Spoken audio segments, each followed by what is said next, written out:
তাকে বাকি দেয়নি। আর সবচেয়ে বড় কথা, ব্যবসার অবস্থা ভালো না, বেচাকেনাও তেমন হয় না, আর এই কারণে আমি বাকি দেওয়া বন্ধ করে দিছি। আচ্ছা, এত কথা বাদ দেন। আমার বন্ধু কি ওষুধ নিতে আইছিল, ওই ওষুধগুলি আমাকে দেন। ঠিক আছে ভাই, দিতেছি। বর্তমান যে ব্যবসার পরিস্থিতি, সবাই খালি বাকি নিতেছে। ওষুধ নিতে আইলে টাকা পয়সা দেওয়ার খবর নাই, সবাই খালি বাকি নিতে আসে। এইভাবে বাকি দিতে থাকলে কয়দিন পর দোকান বেচছে পলার লাগবে। ওষুধ গুলো ওরে দিয়ে দেয়, ওষুধ গুলো নিয়ে চলে যাক, টাকা না দিলে না দেখ, ওরাই ভালো থাক। ওষুধ খেয়ে ওরা সুস্থ হোক। মানুষকে দয়া দেখাইতে গিয়া দোকানের 12টা বাজায় দিছি। এই নেন ভাই ওষুধ, এটি ঠিক মতো খাওয়াইন। ভাই, এই ওষুধগুলি কি প্রেসক্রিপশনে লেখা ছিল? আর আপনি কি ভালোভাবে ওষুধগুলি দেখে দিয়েছেন? হ্যাঁ ভাই, এই ওষুধগুলো প্রেসক্রিপশনে লেখা ছিল, আমি ভালো করে দেখছি।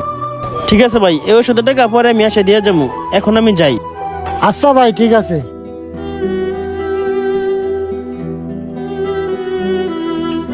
আর শুন, আমি এইভাবে জানতে পারছি, আর এইগুলি শোনার পর তোর মায়ের জন্য আমি ওষুধ নিয়ে আসলাম।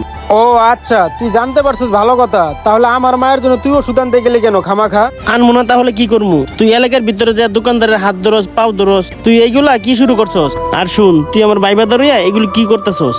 আর শোন, গত কয়েকদিন ধরে আমার মা অনেক অসুস্থ। আমার হাতে তেমন টাকা পয়সাও নাই যে আমার মার জন্য ওষুধ কিনবো। তাই আর কি করব, আমি ডাক্তারের দোকানে ওষুধ